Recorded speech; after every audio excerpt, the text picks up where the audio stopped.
Let's move on to another team. Very exciting. And Will, this is an over/under win total that I think is really high. Like if I was putting Yeah, money on this it, is I might interesting. go under. This is interesting. You started Syracuse, off. new head coach.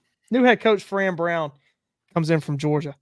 I think Syracuse is playing the long game with this hire. I don't think they're really concerned about what it looks like on the field in year one. But Fran Brown, you know, knowing he comes from Georgia, he's going to recruit and he's going to compete. Went out, make some really good additions in the portal, notably Kyle McCord to play quarterback, Fadil Diggs, edge rusher from Texas A&M, fifth best portal class in the ACC, puts him at 25th nationally. I think the big question here is how do all the transfers fit? They brought in a lot of transfer guys. Um, Mm-hmm. I think Kyle McCord, he's a game manager, but he's a really, really good one. Um, he's going to sit in the pocket. He's going to try to pick apart a defense. Can that offensive line stand up for him? And I think, being a good game manager, he's going to take care of the ball. He's going to keep that team in games.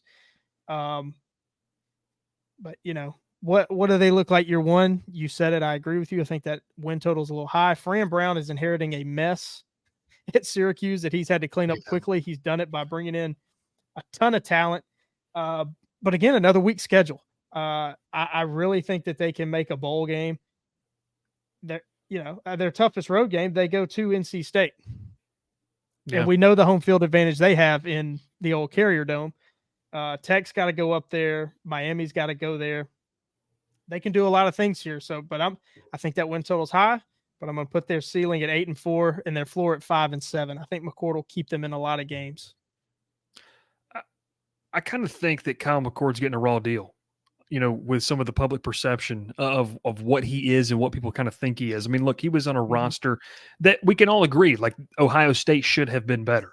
They were a quarterback away, essentially, from being a national title, winning team. They had the talent everywhere else. So I think McCord is kind of, a victim of the public perception that he's just whatever. You bring him down to Syracuse where maybe he's more comfortable. Look, we talk about all the time in other sports. Will he gets that kind of refreshing new opportunity where Change of now he can scenery. Yeah. flourish, that change of scenery. I think McCord can do that. I mean, he can be a game changer, like you said, at the power conference level, and I think Syracuse is a good spot for that. Look, he's got this kid named Aronde Gadsden, who is kind of this like hybrid player. I was watching some stuff on him. Guy's really, really good. You mentioned LaQuint Allen, 1,000-yard rusher as well. I think the bottom line with Syracuse is Fran Brown has obviously elevated the talent level there. Now, the question is that going to be consistent enough to win week in and week out? That I don't know. I think it's the long game, Mm-hmm. like you said. I think there's a seriousness at Syracuse that hasn't been there in quite a bit, but they're playing, like you said, for 2-3 years out in the future. But the the talent level has definitely been raised with what they want to do up there in New York. So I'm excited to watch them. I think they're going to be a fun team to watch. Not a ton of consistency. I've got their ceiling. I believe we were kind of looking at this.